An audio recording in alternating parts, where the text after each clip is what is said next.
السلام علیکم ورحمۃ اللہ وبرکاتہ۔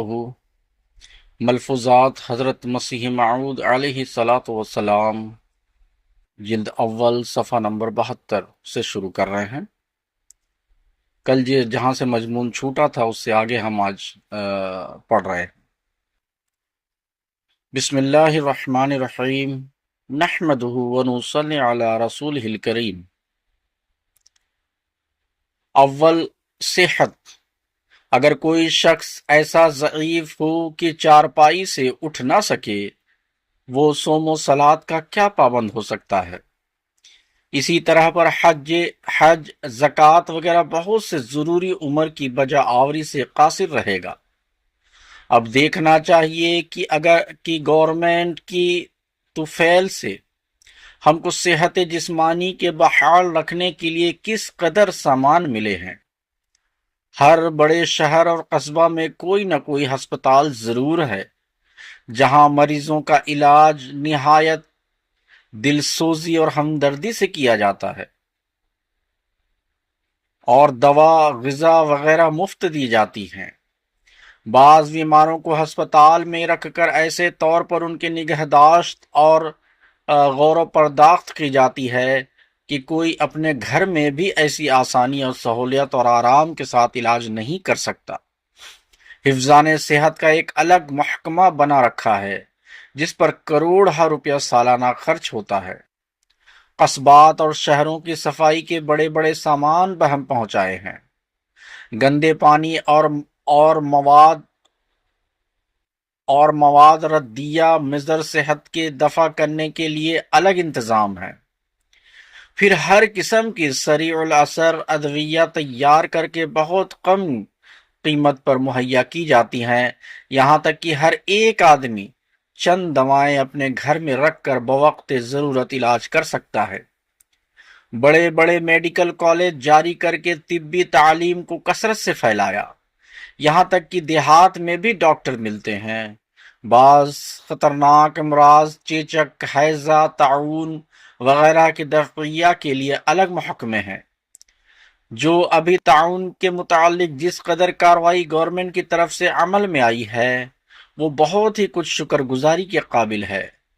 غرض صحت کے لحاظ سے گورنمنٹ ہر قسم کی ضروری اور امداد دی ہے، اور اس طرح پر عبادت کے لیے پہلی اور ضروری شرط پورا کرنے کے واسطے بہت بڑی مدد دی ہے۔ دوسری شرط ایمان ہے۔ اگر خدا تعالیٰ اور اس کے احکام پر ایمان ہی نہ رہا اور اندر ہی اندر بے دینی اور الحاد کا جزام لگ گیا ہو، پھر بھی تعمیل احکام الہی نہیں ہوتی۔ جیسے بہت لوگ کہتے ہیں، ایہ جگہ میٹھاتے اگلا کن دیکھا۔ افسوس ہے، 2 آدمیوں کی شہادت پر ایک مجرم کو پھانسی مل سکتی ہے، مگر باوجود یہ کہ 1,24,000 پیغمبر اور بے انتہا ولیوں کی شہادت موجود ہے، لیکن ابھی تک اس قسم کا الحاد ان لوگوں کے دلوں سے نہیں گیا۔ ہر زمانہ میں خدا تعالیٰ اپنے مقتدر نشانوں اور معجزات سے انل موجود کہتا ہے، مگر یہ کمبخت کان رکھتے ہوئے بھی نہیں سنتے۔ غرض یہ شرط بھی بہت بڑی ضروری شرط ہے، اس لیے اس کے لیے بھی ہمیں گورنمنٹ انگلیشیا کا شکر گزار ہونا چاہیے، کیونکہ ایمان اور اعتقاد پختہ کرنے کے لیے عام تعلیم مذہبی کی ضرورت تھی، اور مذہبی تعلیم کا انحصار مذہبی کتابوں کی اشاعت سے وابستہ تھا۔ پریس، ڈاک خانہ کی برکت سے ہر قسم کی مذہبی کتابیں مل سکتی ہیں، اور اخبارات کے ذریعے تبادلہ خیالات کا موقع ملتا ہے۔ سعید الفطرت لوگوں کے لیے بڑا بھاری موقع حاصل ہے کہ ایمان و اعتقاد میں رسوخ حاصل کریں۔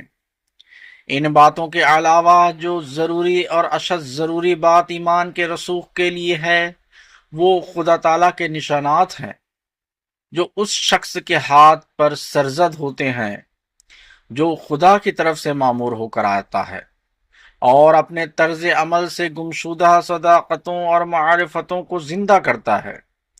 سو خدا کا شکر ادا کرنا چاہیے کہ اس نے اس زمانہ میں جس کو پھر ایمان زندہ کرنے کے لیے معمور کیا اور اس لیے بھیجا کہ تا لوگ قوت یقین میں ترقی کریں، وہ بھی اسی مبارک گورنمنٹ کے عہد میں آیا۔ وہ کون؟ وہی جو تم میں کھڑا ہوا بول رہا ہے، چونکہ یہ مسلم بات ہے کہ جب تک پورے طور پر ایمان نہ ہونے کے اعمال انسان اعلیٰ وجہ العتم بجا نہیں لا سکتا۔ جس قدر کوئی پہلو یا کنگرا ایمان کا گرا ہوا، اسی قدر انسان اعمال میں سست اور کمزور ہوگا۔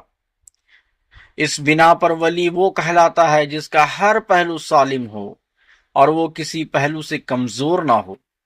اس کی عبادات اکمل و اتم طور پر صادر ہوتی ہیں۔ غرض دوسری شرط ایمان کی سلامتی ہے۔ تیسری شرط انسان کے لیے طاقت مالی ہے۔ مساجد کی تعمیر اور متعلقہ اسلام کی بجا آوری مالی طاقت پر منحصر ہے۔ اس کے سوا تمدنی زندگی اور تمام امور کا اور خصوصاً مساجد کا انتظام بہت مشکل سے ہوتا ہے۔ اب اس پہلو کے لحاظ سے گورنمنٹ انگلشیا کو دیکھو۔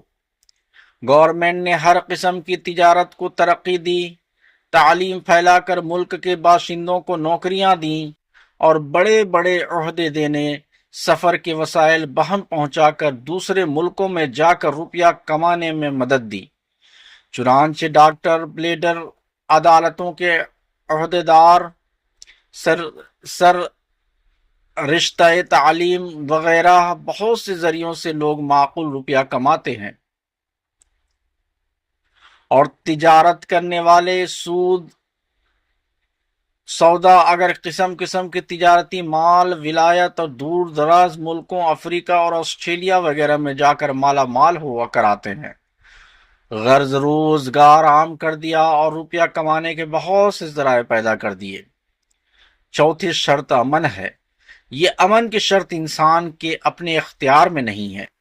جب سے دنیا پیدا ہوئی ہے اس کا انحصار علی الخصوص سلطنت پر رکھا گیا ہے۔ جس قدر سلطنت نیک نیت اور اس کا دل کھوٹ سے پاک ہوگا، اسی قدر یہ شرط زیادہ صفائی سے پوری ہوگی۔ اب اس زمانہ میں امن کی شرط اعلیٰ درجہ پر پوری ہو رہی ہے۔ میں خوب یقین رکھتا ہوں کہ سکھوں کے زمانہ کے دن انگریزوں کے زمانہ کی راتوں سے بھی کم درجہ پر تھے۔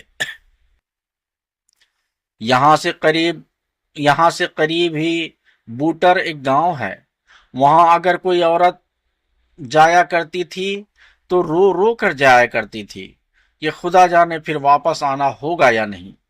اب یہ حالت ہے کہ زمین کی انتہا تک چلا جائے، کسی قسم کا خطرہ نہیں۔ سفر کے وسائل ایسے آسان کر دیے ہیں کہ ہر ایک قسم کا آرام حاصل ہے، گویا گھر کی طرح ریل میں بیٹھا ہوا یا سوار ہوا جہاں چاہے چلا جاوے۔ مال و جان کی حفاظت کے لیے پولیس کا وسیع سیغہ موجود ہے، حقوق کی حفاظت کے لیے عدالتیں کھلی ہیں، جہاں تک چاہے چلا جاوے۔ یہ کس قدر احسان ہے جو ہماری عملی آزادی کا موجب ہوئے ہیں۔ پس اگر ایسی حالت میں جبکہ جسم روح پر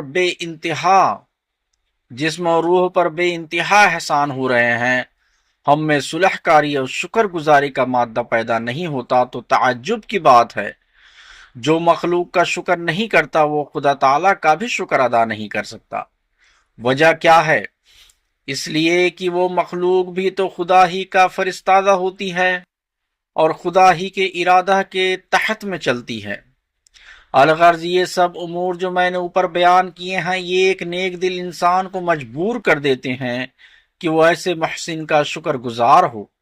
یہی وجہ ہے کہ ہم بار بار اپنی تصنیفات میں اور اپنی تقریروں میں گورنمنٹ انگلشیا کے احسانوں کا ذکر کرتے ہیں، کیونکہ ہمارا دل واقعی اس کے احسانات کی لذت سے بھرا ہوا ہے۔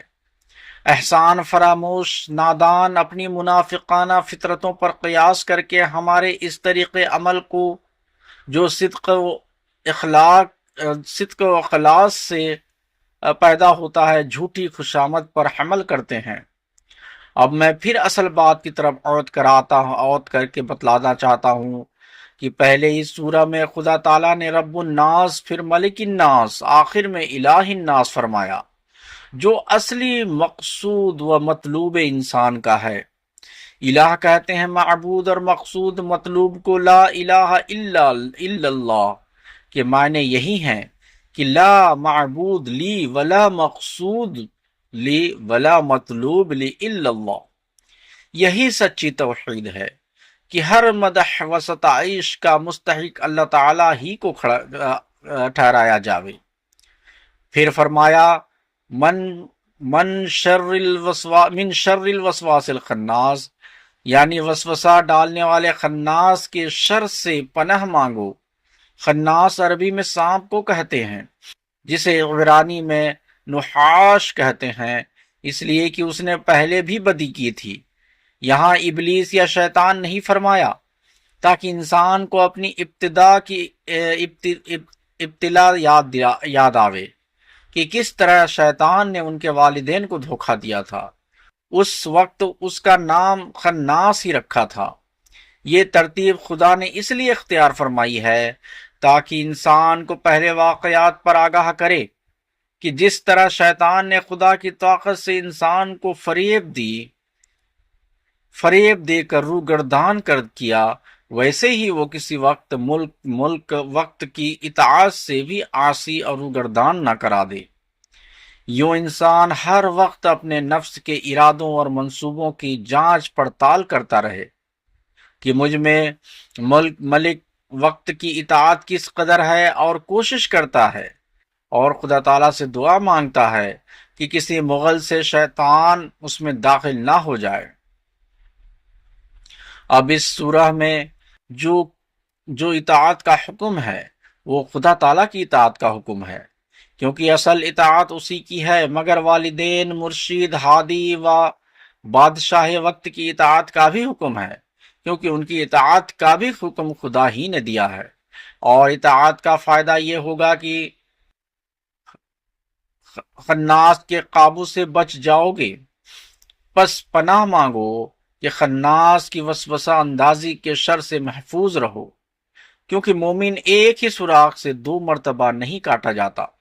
ایک بار جس راہ سے مصیبت آئے وہ دوبارہ اس میں نہ پھنسو۔ بس اس سورہ میں صریح اشارہ ہے کہ بادشاہ وقت کی اطاعت کرو۔ خناس میں خواص اسی طرح ودیت رکھے گئے ہیں جیسے خدا تعالیٰ نے درخت، پانی وغیرہ چیزوں اور عناصر خواص رکھے ہیں۔ عنصر کا لفظ اصل میں عنصر ہے، عربی میں صاد اور سین کا بدل ہو جاتا ہے، یعنی یہ چیز اسرار الہی میں سے ہے۔ در حقیقت یہاں آ کر انسان کی تحقیقات رک جاتی ہے۔ غرض ہر ایک چیز خدا ہی کی طرف سے ہے، خواہ وہ بسالت کی قسم ہو، خواہ مرکبات کی قسم سے، جبکہ یہ بات ہے کہ ایسے بادشاہوں کو بھیج کر اس نے ہزارہا مشکلات سے ہم کو چھڑایا ہے، اور ایسی تبدیلی بخشی ہے ایک آتش تنور سے نکال کر ایسے باغ میں پہنچا دیا جہاں فرحت افزا پودے ہیں اور ہر طرف ندیاں جاری ہیں اور ٹھنڈی خوشگوار ہوائیں چل رہی ہیں۔ پھر کس قدر ناشکری ہوگی اگر کوئی اس کے احسانات کو فراموش کر دے، خاص کر ہماری جماعت کو جس کو خدا نے بصیرت دی ہے اور ان میں نفاق نہیں ہے، کیونکہ انہوں نے جس سے تعلق پیدا کیا ہے اس میں نفاق نہیں۔ شکر گزاری کا بڑا عمدہ نمونہ بننا چاہیے۔ مجھے کامل یقین ہے کہ میری جماعت میں نفاق نہیں ہے، اور میرے ساتھ تعلق پیدا کرنے میں ان کی فراست نے غلطی نہیں کی، اس لیے کہ میں در حقیقت وہی ہوں جس کے آنے کو ایمان فراست نے ماننے پر متوجہ کیا ہے، اور خدا تعالیٰ گواہ اور آگاہ ہے کہ میں وہی صادق اور امین اور موعود ہوں جس کا وعدہ لوگوں کو ہمارے سید و مولا صادق و مصدوق صلی اللہ علیہ وسلم کی زبان مبارک سے دیا گیا تھا۔ مگر جنہوں نے مجھ سے تعلق پیدا نہیں کیا وہ اس نعمت سے محروم ہیں۔ فراست گویا ایک کرامت ہے۔ یہ لفظ فراست و فتح الفار بھی ہے اور یکسر الفار بھی۔ زبر کے ساتھ اس کے معنی ہیں گھوڑے پر چڑھنا۔ مومن فراست کے ساتھ اپنے نفس کا چابک سوار ہوتا ہے، خدا کی طرف سے اس کو نور ملتا ہے جس سے وہ راہ پاتا ہے۔ اسی لیے رسول کریم صلی اللہ علیہ وسلم نے فرمایا اتقوا فراست المؤمنین فإنہ ینظر بنور اللہ، یعنی مومن کی فراست سے ڈرو کیونکہ وہ نور اللہ سے دیکھتا ہے۔ غرض ہماری جماعت کی فراست حقہ کا بڑا ثبوت یہ ہے کہ انہوں نے خدا کے نور کو شناخت کیا۔ اسی طرح میں امید رکھتا ہوں کہ ہماری جماعت عملی حالت میں ترقی کرے گی، کیونکہ وہ منافق نہیں ہے اور وہ ہمارے مخالفوں کی اس طرز عمل سے بالکل پاک ہے کہ جب حکام سے ملتے ہیں تو ان کی تعریف کرتے ہیں اور جب گھر میں ہوتے ہیں تو کافر بتلاتے ہیں۔ محسنوں، یاد رکھو کہ خدا اس طرز عمل کو پسند نہیں فرماتا۔ تم جو میرے ساتھ تعلق رکھتے ہو اور محض خدا کے لیے رکھتے ہو، نیکی کرنے والوں کے ساتھ نیکی کرو اور بدی کرنے والوں کو معاف کرو۔ کوئی شخص صدیق نہیں ہو سکتا جب تک وہ ایک رنگ نہ ہو۔ جو منافقانہ چال چلتا ہے اور درونگی اختیار کرتا ہے وہ آخر پکڑا جاتا ہے۔ مثل مشہور ہے دروغوار حافظ نباشد۔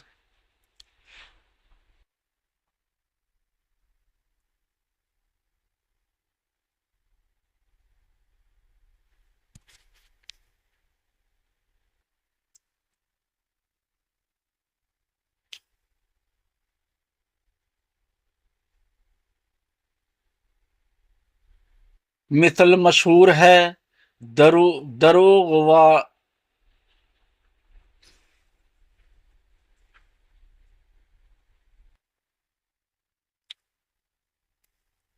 مثل مشہور ہے دغوار حافظ نباشد۔ اس وقت میں ایک اور ضروری بات کہنا چاہتا ہوں، اور وہ یہ ہے کہ سلاطین کو اکثر مہمیں پیش آتی ہیں اور وہ بھی رعایا ہی کے بچاؤ اور حفاظت کے لیے ہوتی ہیں۔ تم نے دیکھا ہے کہ ہماری گورنمنٹ کو سرحد پر کئی بار جنگ کرنی پڑی ہے۔ گو سرحدی لوگ مسلمان ہیں مگر ہمارے نزدیک وہ حق پر نہیں۔ ان کا انگریزوں کے ساتھ جنگ کرنا کسی مذہبی حیثیت اور پہلو سے درست نہیں ہے، اور نہ وہ حقیقتاً مذہبی پہلو سے لڑتے ہیں۔ کیا وہ بتلا سکتے ہیں کہ گورنمنٹ نے مسلمانوں کو آزادی نہیں دے رکھی؟ بے شک دے رکھی ہے، اور ایسی آزادی دے رکھی ہے جس کی نظیر کابل اور نواحی کابل میں رہ کر بھی نہیں مل سکتی۔ امیر کے حالات اچھے سننے میں نہیں آتے۔ ان سرحدی مجنونوں کے لڑنے کی کوئی وجہ بجز پیٹ کے نہیں ہے۔ 10-20 روپے مل جاویں تو غازی پن غرق ہو جاتا ہے۔ یہ لوگ ظالم تباہ ہیں جو اسلام کو بدنام کرتے ہیں۔ اسلام بادشاہ وقت اور محسن کے حقوق قائم کرتا ہے۔ یہ دینی تباہ لوگ اپنے پیٹ کی خاطر حدود اللہ کو توڑتے ہیں، اور ان کی رذالت اور سفاہت اور سفاکی کا بڑا ثبوت یہ ہے کہ ایک روٹی کے لیے بآسانی ایک انسان کا خون کر دیتے ہیں۔ ایسا ہی آج کل ہماری گورنمنٹ کوٹرنسوال کی ایک چھوٹی سی جمہوری سلطنت کے ساتھ مقابلہ ہے۔ وہ سلطنت پنجاب سے بڑی نہیں ہے، اور یہ سراسر اس کی حماقت ہے کہ اس قدر بڑی سلطنت کے ساتھ مقابلہ شروع کیا ہے۔ لیکن اس وقت جب کہ مقابلہ شروع ہو گیا ہے، ہر ایک مسلمان کا حق ہے کہ انگریزوں کی کامیابی کے لیے دعا کریں۔ ہم کوٹرنسوال سے سوال کیا، غرض جس کے ہم پر ہزاروں احسان ہیں، ہمارا فرض ہے کہ اس کی خیر خواہی کریں۔ ایک ہمسایہ کے اتنے حقوق ہیں کہ اس کی تکلیف سن کر اس کا پتا پانی ہو جاتا ہے۔ تو کیا اب ہمارے دلوں کو سرکار انگلیشیا کے وفادار سپاہیوں کے مصائب پڑھ کر صدمہ نہیں پہنچتا؟ میرے نزدیک وہ بڑا سیاہ دل ہے جسے گورنمنٹ کے دکھ اپنے دکھ معلوم نہیں ہوتے۔ یاد رکھو جزام کئی قسم کے ہوتے ہیں۔ ایک جزام جسم کو لگ جاتا ہے جس کو کوڑ کہتے ہیں، اور ایک جزام روح کو لگ جاتا ہے۔ ہمارے یہاں ایک شخص بازار میں رہا کرتا تھا۔ اگر کوئی مقدمہ کسی پر ہو جاتا تھا تو پوچھا کرتا تھا کہ مقدمہ کی کیا صورت ہے۔ اگر کسی نے کہہ دیا کہ وہ بری ہو گیا یا اچھی صورت ہے تو اس پر آفت آ جاتی اور چپ ہو جاتا۔ اگر کوئی کہہ دیتا کہ فرد قرار داد جرم لگ گئی تو بہت خوش ہوتا اور اس کو پاس بٹھا کر سارا قصہ سنتا۔ غرض بعض آدمیوں کی فطرت میں بد اندیشی کا مادہ ہوتا ہے کہ وہ بڑی بری خبریں سننا چاہتے ہیں۔ اگر کسی کی برائی پردوش ہوتے ہیں، کیونکہ شیطان کی سیرت ان کے اندر ہوتی ہے، پس بدخواہی کسی انسان کی بھی اچھی نہیں، چاہ جائے کہ محسن کی ہو۔ لہٰذا میں اپنی جماعت کو کہتا ہوں کہ وہ ایسے لوگوں کا نمونہ اختیار نہ کریں، بلکہ پوری ہمدردی اور سچی خیر خواہی کے ساتھ برٹش گورنمنٹ کی کامیابی کے لیے دعا کریں اور عملی طور پر بھی وفاداری کے نمونے دکھائیں۔ ہم یہ باتیں کسی صلہ یا انعام کی خاطر نہیں کرتے۔ ہم کو صلہ اور انعام اور دنیاوی خطابات سے کیا غرض؟ ہماری نیات کو علیم خدا خوب جانتا ہے کہ ہمارا کام محض اس کے لیے اور اسی کے امر سے ہے۔ اسی نے ہم کو تعلیم دی ہے کہ محسن کا شکر کرو۔ ہم اس شکر گزاری میں اپنے مولا کریم کی اطاعت کرتے ہیں اور اسی سے انعام کی امید رکھتے ہیں۔ سو تم جو میری جماعت میں سے ہو اپنی محسن گورنمنٹ کی خوب قدر کرو۔ اب میں چاہتا ہوں کہ ٹرانسوال کے جنگ کے لیے ہم دعا کریں۔ اس کے بعد حضرت اقدس نے نہایت جوش اور خلوص کے ساتھ دعا کے لیے ہاتھ اٹھائے اور سب حاضرین نے، جن کی تعداد 1000 سے متجاوز تھی، دعا کی۔ ایڈیٹر از اخبار الحکم، 17 فروری 1900۔ السلام علیکم ورحمۃ اللہ وبرکاتہ۔ اللہم صلی علی محمد وعلی آل محمد کما صلیت علی ابراہیم وعلی آل ابراہیم انک حمید مجید۔ اللہم بارک علی محمد وعلی آل محمد کما بارکت علی ابراہیم وعلی آل ابراہیم انک حمید مجید۔